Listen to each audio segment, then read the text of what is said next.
Sisi sote tunafahamu sheria ile katika hichi kijiji kwamba mwanamke atakayepata ujauzito kabla ya kuolewa, sheria ni moja tu ambayo imetunzwa tangu enzi za mababu. Mtoto akizaliwa auawe au atolewe kafara kwa mizimu. Na ili liko wazi, mtukufu chifu, kwa wana kijiji wote, na tangu enzi na enzi hakuna aliyewahi kupinga. Lakini kwa mara ya kwanza, mtukufu chifu, wazee wa baraza tukiwa kwenye kikao, binti mdogo kama huyu amekuja kutudharau na kudharau baraza la wazee. Na mtukufu chifu, na jambo kama hili endapo tutalizembea litaleta madhara makubwa kwenye kijiji chetu. Heshima ya kijiji chetu itazidi kupotea na mizimu ya kijiji chetu itatuadhibu vibaya sana, mtukufu chifu. Binti yule ni mjeuri sana. Walinzi wetu wa kijiji chetu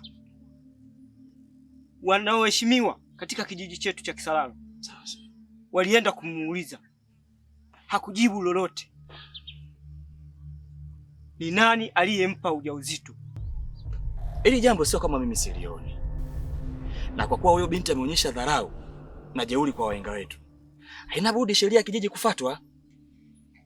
Na tena kama atabisha mtoto akizaliwa kutolewa sadaka ya kijiji, basi yeye pamoja na mtoto wake tumboni watolewe sadaka na wahenga wetu wafurahi, ili mvua ziendelee kunyesha katika kijiji chetu. Mimi nadhani hilo limeisha na nitalifanyia kazi. Au kuna lingine? Hapana mtukufu chifu, ila tunaomba jambo hilo lifanyie kazi haraka sana. Sawa, kwa kuwa mliniamini na mkanipa hiki kiti cha uchifu, ili jambo limeisha. Sheria ni moja tu, sio tuko tayari kufuata hizo sheria. Ondoeni shaka kwenye hilo. Asanteni sana. Mbona umeniita muda huu huku na si muda sahihi wa kukutana mimi na wewe? Ni kweli Chiwele,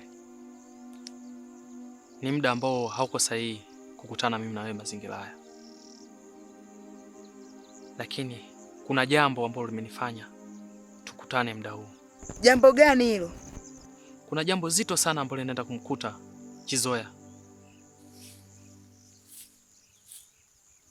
kwani moyo wangu hujapenda. Sijafurahia kabisa kuona hiki kitendo kimkuta Kizoya. Na kuomba Chiwele, fanya juu chini, kamwambie Chizoya haraka sana akimbie katika hiki kijiji cha Kisalala, maana jambo linaendelea kumkuta sijapenda kabisa limkute, kwani ni yeye ndo aliyesababisha mimi na wewe kukutana. Chifu atatutuma muda so mrefu kwenda kumkamata Chizoya kwa ajili ya kuitumikia adhabu yake. Kwa hiyo nenda haraka sana, kamwambie Chizoya akimbie.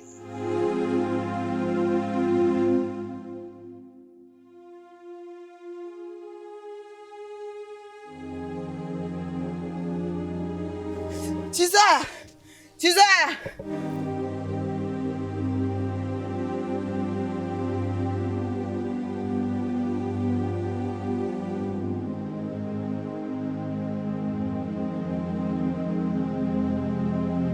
Chiwele rafiki yangu, shida nini? Mbona unaenda kwa sauti kubwa hivyo?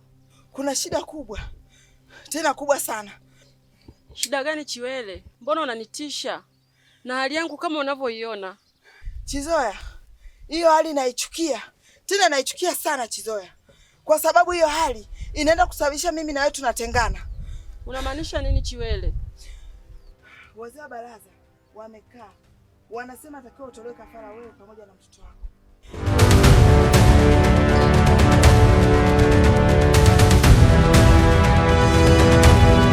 Chizoya rafiki yangu, usilegee. Chizoya atakiwa ujikaze. Wewe ni mwanamke shupavu. Ni muda kuokoa maisha yako wewe na mtoto wako sasa. Chiwele, umenipa taarifa za kushtusha sana. Hali yangu kama unavyoiona Chiwele. Acha kulegea Chizoya. Huu ni muda wa kupambania maisha yako wewe pamoja na mtoto wako.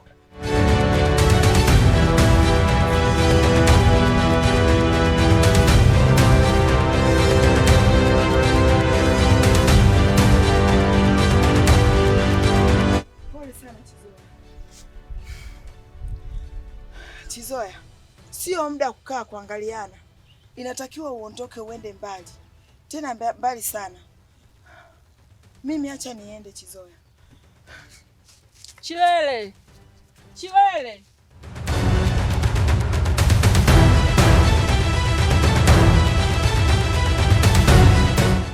Utabiri. Naam. Nimekufuata hapa. Naona kadri siku zinavyozidi kwenda, kuna mabadiliko ndani ya kijiji chetu. Unaona nini mbele yangu? Mtukufu chifu, tangu umekuwa chifu katika kijiji hiki, umetunza mazingira ya kijiji, umetutazama vyema wana kijiji wako, na kila nikitazama mtazamo wangu katika anga ya kijiji hiki cha Kisalalo, nazidi kuona mabadiliko ya kijiji hiki. Kuna umwagaji damu, kuna usaliti.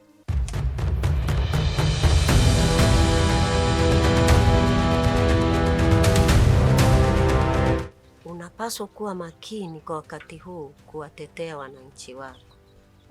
Ni kweli mtabiri, na natamani sana, ila muda na afya viniruhusu tena kupambana.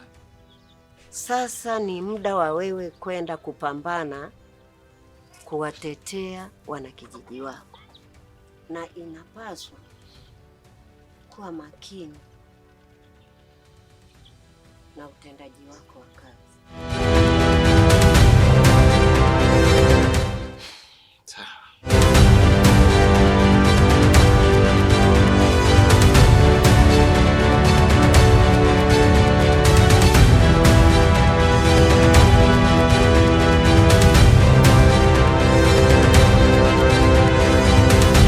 Endeni mkaniletee Chizoya hapa sasa hivi, ili aje akatwe kichwa mbele ya wanakijiji wote wakishuhudia, na iwe mwanzo na mwisho kwa mwanakijiji yoyote yule atakayevunja sheria ya kijiji chetu cha Kisalalo. Mmenielewa? Sawa chifu wetu, tutafanya vile upendavyo na vile utakavyo. Sawa.